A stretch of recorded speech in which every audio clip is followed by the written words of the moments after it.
Welcome to Clipper channel. In today's video, I'll show you how to easily back up your computer data on Windows 11 laptop or desktop computer. Now, at first, you need to open your File Explorer. So check for the File Explorer icon on your taskbar. I have it right here. I'll just click on it. Then after that, just go to this PC. And from here, you just need to connect your external hard disk or SSD, whatever. And then what you need to do is just go to local disk C. And from local disk C, you need to go to users.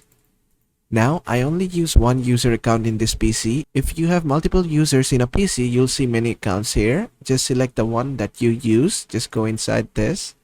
Now, basically, you need to back up all this. So to do this, what you need to do is just go back and just right click on the user you want to back up.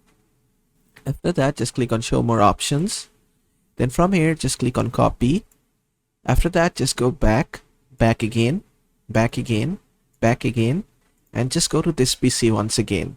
From here, you'll find your external hard disk or your external SSD. Just go inside that and right click on it and paste the user data there. And that's basically it. And that is how to easily back up your computer data on Windows 11 laptop or desktop computer. I hope this video was helpful. If it was, please give it a thumbs up and don't forget to subscribe.